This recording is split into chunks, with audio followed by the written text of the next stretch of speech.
10 Vicious, Mean Girls Murders.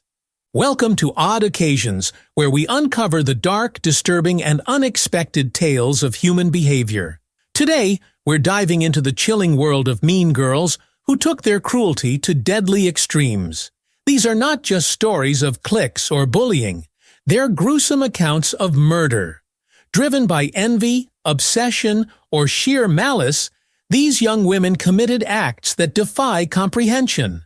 Get ready as we unravel the dark truths behind 10 terrifying cases of mean girls' murders. Number 10. Too Pretty to Live. Victoria Vika Averina was only 17 when her life ended at the hands of her so-called friends. Known for her striking beauty, Vika's appearance became a source of envy and resentment among her peers. But no one could have imagined how deadly that jealousy would become. In July 2019, Vika's body was discovered in an abandoned building in Arkhangelsk, Russia. Her injuries were so horrific that investigators initially believed a deranged male predator was responsible. Vika had been struck with multiple objects, including a glass bottle. Pieces of glass were used to mutilate her face before she was strangled to death. Shockingly, the culprits were not strangers, but two of Vika's close friends, 16-year-olds Lena and Irina.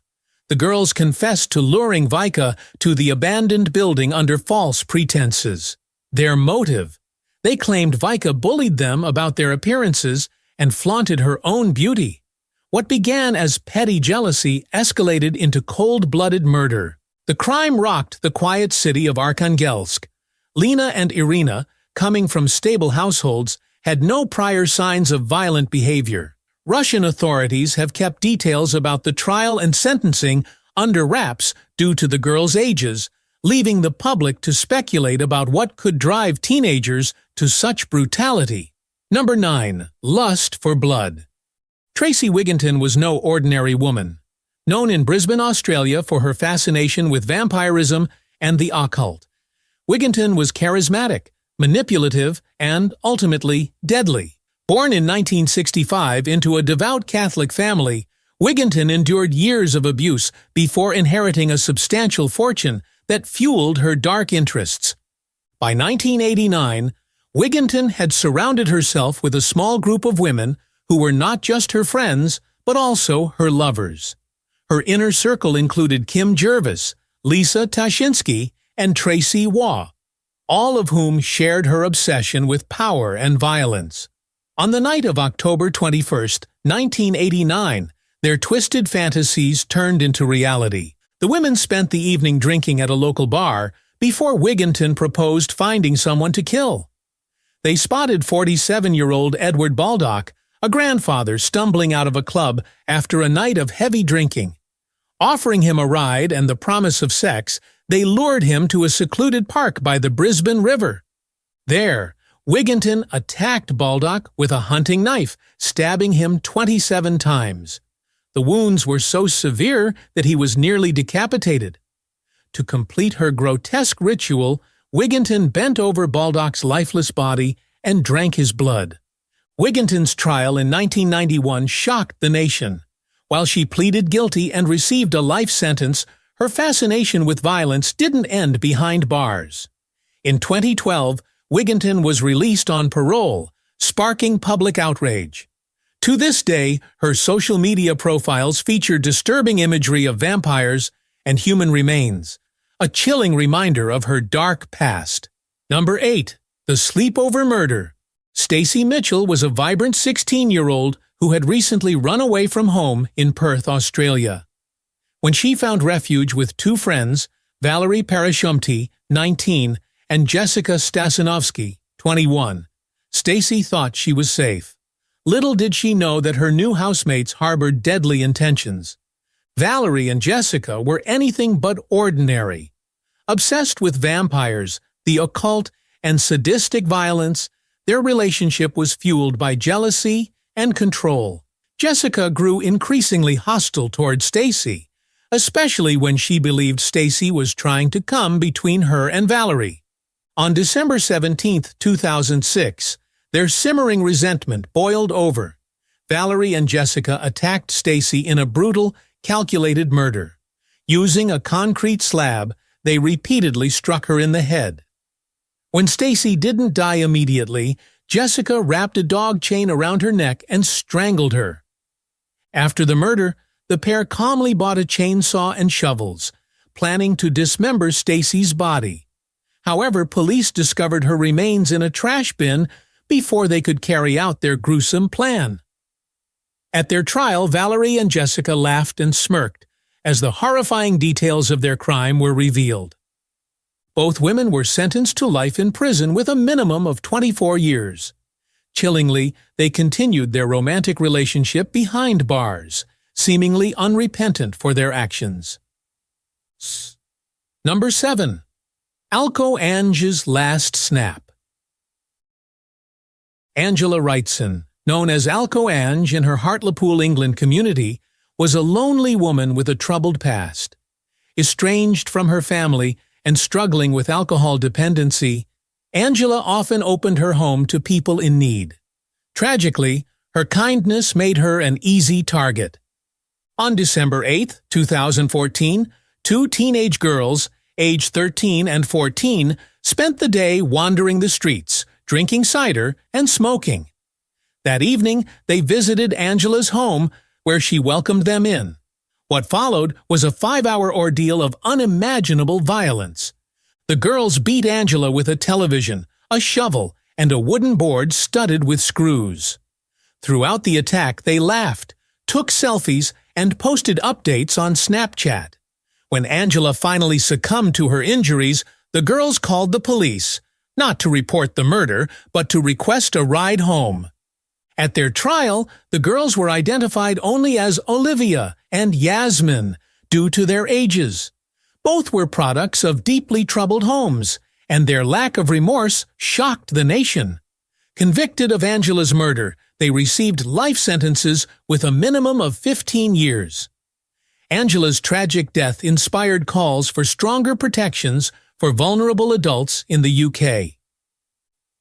Number 6. With Friends Like These. Michelle. Missy. Avila was 17 years old and full of life when she was betrayed by her closest friends.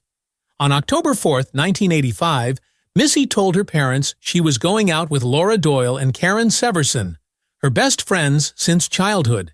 She never came home.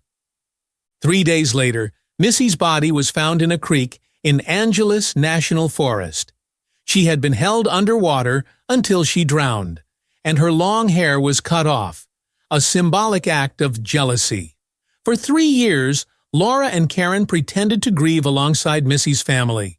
They even attended her funeral and comforted her parents. In 1988, investigators uncovered the truth. Laura and Karen had killed Missy out of jealousy, accusing her of flirting with their boyfriends. Both women were convicted of second-degree murder and sentenced to 15 years to life. Incredibly, Karen Severson later wrote a book about the murder, sparking outrage from Missy's family. Her parole in 2011 reignited the debate about justice for victims of violent crime. Number 5. Heavenly Creatures. Pauline Parker and Juliet Hume seemed like typical teenage girls on the surface. Living in Christchurch, New Zealand in the 1950s, the two formed an intense and inseparable bond. They spent hours imagining a fantastical fourth world where they could escape reality and live as heroines in their own epic tales. But beneath their shared creativity was a toxic relationship that would culminate in murder. By 1954, Juliet's family had decided to move to South Africa. The girls, devastated at the thought of being separated, became desperate. Pauline believed her mother, Honora Reaper, was the primary obstacle to their plan to stay together. The girls decided that Honora had to die. On June 22, 1954, Pauline and Juliet invited Honora on a walk through Victoria Park. As they reached a secluded area, Pauline and Juliet bludgeoned Honora to death with a brick encased in a stocking. They struck her more than 20 times, ensuring there was no chance of survival. The crime shocked New Zealand, not only for its brutality, but for the bizarre nature of the girls' relationship. During their trial, prosecutors painted their friendship as dangerously obsessive, suggesting it included romantic undertones, a theory the girls denied. The media frenzy surrounding the case fixated on their supposed lesbian relationship, which was scandalous in 1950s society. Both girls were convicted of murder, but avoided the death penalty due to their young ages. Each served 5 years in prison before being released on the condition that they never contact each other again. After their release, Juliette Hume reinvented herself as Anne Perry and became a successful crime novelist. Pauline Parker lived a quiet, reclusive life, avoiding public attention. Their story was later immortalized in Peter Jackson's 1994 film, Heavenly Creatures, cementing its place in true crime history. Number 4. Lots of fun. Shirley Wolf and Cindy Collier were strangers before they met at a group home in Auburn, California in 1983. Both teenagers came from abusive and broken homes. Shirley, 14, had endured years of molestation by her father, and Cindy, 15, was a runaway with a history of petty crime. The two bonded over their shared trauma, but their friendship quickly turned into something deadly. On June 14, 1983, Shirley and Cindy decided to kill someone just for fun. They wandered through the Auburn area, knocking on doors and looking for a target. Most residents turned them away, but 85-year-old Anna Brackett made the fatal mistake of letting them in. The girls claimed they needed help because they were being followed. Anna, showing kindness, welcomed them into her home. Once inside, the girls brutally attacked Anna. They strangled her, stabbed her 28 times, and beat her with a lamp. After leaving the scene, they wrote about the experience in their diaries. Cindy chillingly wrote, "We killed an old lady today, and it was fun." Police apprehended the pair less than 24 hours later. Both confessed, with no remorse. Due to their ages, they were sentenced to the maximum penalty for juveniles, imprisonment until they turned 25. Shirley and Cindy's shocking lack of empathy and the randomness of their crime stunned the community. Shirley eventually earned a college degree in prison, and Cindy rebuilt her life after her release. However, the case remains a haunting example of teenage violence and the dangers of untreated trauma. Number 3. They went on 3. Skylar Neese was a 16-year-old high school student from Morgantown, West Virginia, who excelled academically and loved spending time with her best friends, Shelia Eddy and Rachel Schoaf. But beneath the surface, cracks were forming in their friendship. Shelia and Rachel grew closer, and Skylar felt increasingly excluded. Their relationship soured to the point where Shelia and Rachel began plotting Skylar's murder. On the night of July 6, 2012, the girls invited Skylar out for a late-night joyride. Skylar, eager to patch things up with her friends, sneaked out of her house and got into their car. The trio drove to a secluded area across the Pennsylvania state line, where they claimed they were going to smoke marijuana. When they reached the remote spot, Shelia and Rachel gave a prearranged signal, counting to 3. On cue, they began stabbing Skylar with kitchen knives they had brought. Skylar tried to fight back, but was overpowered. She was stabbed over 50 times before the girls left her body in a shallow grave. For months, Shelia and Rachel maintained the facade of concerned friends, even comforting Skylar's grieving parents. But Rachel eventually cracked under the guilt and confessed to the murder in January 2013. She led investigators to Skylar's body. Shelia Eddy was sentenced to life in prison, while Rachel Schoaf received a 30-year sentence. The senselessness of Skylar's murder shocked the nation.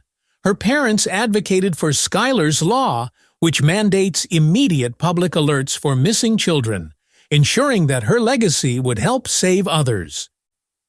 Number 2. Red Sun Rising. The city of Sasebo, Japan, was rocked by two separate murders committed by schoolgirls just a decade apart, highlighting a disturbing trend of extreme violence among youth in a culture known for its discipline and order. The first case occurred on June 1, 2004, when an 11-year-old girl attacked her classmate, Satomi Mitarai, during a lunch break. Luring Satomi into an empty classroom, the girl slashed her throat and arms with a box cutter, killing her. When asked for her motive, she claimed Satomi had made fun of her appearance and academic performance online. The girl showed no remorse and calmly returned to her classroom, covered in blood.